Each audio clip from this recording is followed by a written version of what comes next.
미국 인디애나주의 한 농장. 콩 줄기가 허벅지까지 자랐지만 농부는 걱정이 태산입니다. 콩을 수확하더라도 팔 데가 없기 때문입니다. 미국산 대두의 25%를 사들였던 중국이 올해는 아예 주문을 끊었습니다. That's our number one customer. I mean, our number one customer won't do business with us right now. 중국은 지난 4월 트럼프의 관세 전쟁에 맞서 미국산 농산물에 최대 34%의 맞불 관세를 놨습니다. 대두는 물론 옥수수, 돼지고기 등이 중국의 보복 관세를 맞았습니다. 비싸진 미국 농산물의 자리는 아르헨티나와 브라질 등 남미 국가 농산물이 차지했습니다. 중국 수출이 줄줄이 가로막힌 농산물은 대체 판로가 없어 가격 하락에 직면했는데 특히 대두 농장이 직격탄을 맞았습니다. 미국 농산물 수출에서 가장 큰 비중을 차지하고 있는 대두는 단위당 가격이 12.8달러에서 10달러로 22%나 폭락했습니다. 트럼프 대통령과 공화당의 핵심 지지층이던 농민들이 관세 정책의 피해를 고스란히 떠안게 된 겁니다. Right now we need to see swift action or we're going to lose a lot of these farmers that the president loves. 자신만만해하던 트럼프 대통령은 뒤늦게 농민 지원책을 내놓겠다며 달래기에 나섰습니다. Tariff money that we made, we're going to give it to our farmers who are for a little while going to be hurt until it kicks in. The tariffs kick into their benefit. 경주 에이펙을 염두에 둔 듯 4주 뒤 중국 시진핑 주석과 만나 이 문제를 논의하겠다며 미국 콩과 다른 작물을 다시 위대하게라고 SNS에 적었습니다. 중국을 견제하겠다며 밀어붙인 관세는 미국 농민들의 생존을 위협하고 있습니다. 트럼프 대통령으로서는 내년 중간 선거를 앞두고 지지층 이탈을 막기 위한 대책이 시급해졌습니다. 로스앤젤레스에서 MBC 뉴스 박인수입니다. 미중 관세 전쟁 여파로 트럼프 대통령의 핵심 지지 기반인 미국 농업계 불만이 커지고 있는 상황에서 트럼프 대통령이 농심 달래기에 나섰습니다. 트럼프 대통령은 오는 31일 열리는 에이펙 정상회의에서 시진핑 중국 국가주석과 만나 대두 문제를 논의하겠다고 밝혔습니다. 트럼프 대통령은 현지 시간 1일 자신의 SNS에 4주 후 시진핑 주석과 만날 것이며 대화의 주요 의제는 대두라며 중국이 협상을 이유로 구매를 하지 않고 있어 미국의 대두 농가가 피해를 보고 있다고 밝혔습니다.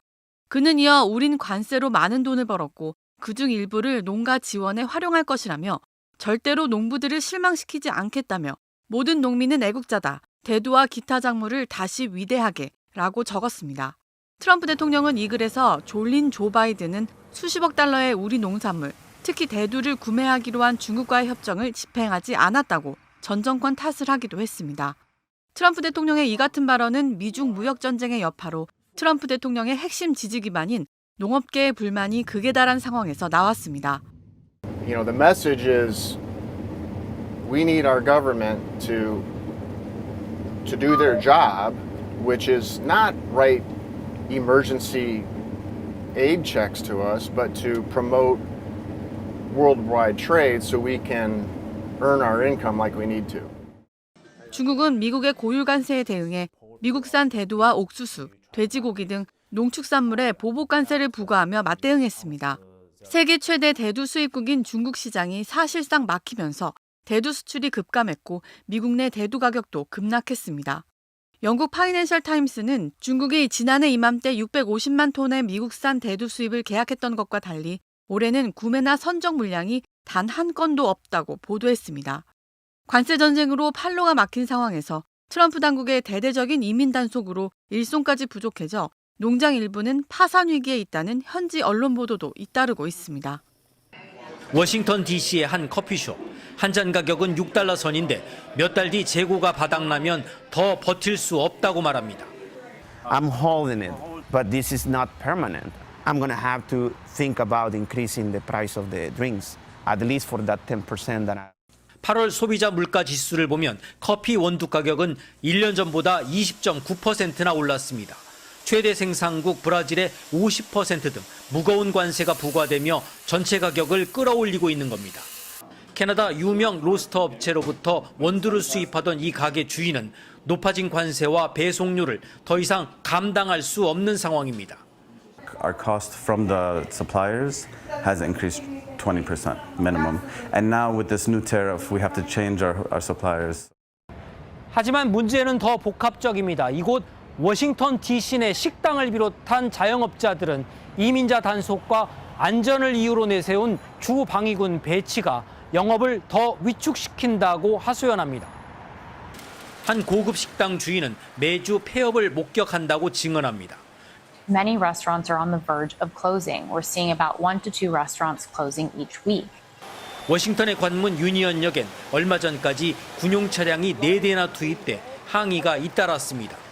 그러나 트럼프의 핵심 정책은 지지층인 농심까지 흔들고 있습니다. 최대 수입국이 중국인데 관세 전쟁으로 사실상 판로가 막힌 데다 이민 단속으로 일손까지 부족해져 일부는 파산 위기에 있다는 보도가 나오고 있습니다. 77% of farmers voted for President Trump. And all we're asking for President Trump and this administration to do is take care of the farmers. 파월 연준 의장은 경제가 나쁘지 않다면서도 관세로 인한 물가 상승 위험은 남아있고 이는 내년에도 누적될 거라고 예상했습니다. 막대한 AI 투자로 증시는 화랑인 터라 눈에 잘 띄진 않지만 관세와 이민자 단속 같은 강경책이 촉발한 위험은 부메랑처럼 큰 곡선을 그리며 미국을 향하고 있다는 신호로 읽힙니다. 워싱턴에서 MBC 뉴스 김재용입니다.